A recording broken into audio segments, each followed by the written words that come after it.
హైదరాబాద్లో విదేశీ విద్య కలలు కనే విద్యార్థులకు ఒక కొత్త టెన్షన్ అయితే స్టార్ట్ అయింది. ఒకప్పుడు తాము కోరుకున్న యూనివర్సిటీలో అడ్మిషన్ దొరుకుతుందా లేదా, వీసా రిజెక్ట్ అవుతుందేమో అన్న భయాలు ఉండేవి.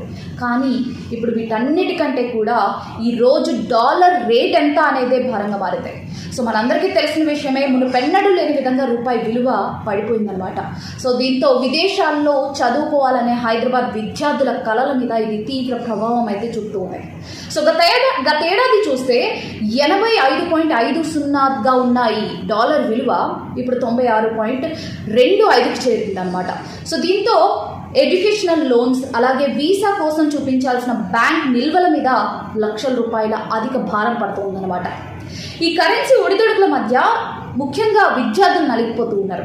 సో వాళ్ళు ఇప్పుడు ఫీజులతో పాటుగా రోజువారీ ఫారెక్స్ రేట్లను కూడా లెక్కించాల్సిన పరిస్థితి నెలకొంది. అయితే ఇక్కడ రూపాయి విలువ ఎంత దారుణంగా పడిపోవడానికి రీజన్ ఏంటో తెలుసా? ప్రపంచవ్యాప్తంగా నెలకొన్న రాజకీయ ఉద్రిక్తతలు, అదేవిధంగా అమెరికా ఫెడరల్ తీసుకున్న నిర్ణయాలు, అలాగే క్రూడ్ ఆయిల్ యొక్క కాస్ట్ విపరీతంగా పెరుగుతూ ఉండటంతో ఈ రూపాయి విలువ రోజు రోజుకు క్షీణిస్తున్నట్టుగా తెలుస్తోంది. సో దీని గురించి మీ అభిప్రాయం ఏంటో కామెంట్ చేసేయండి.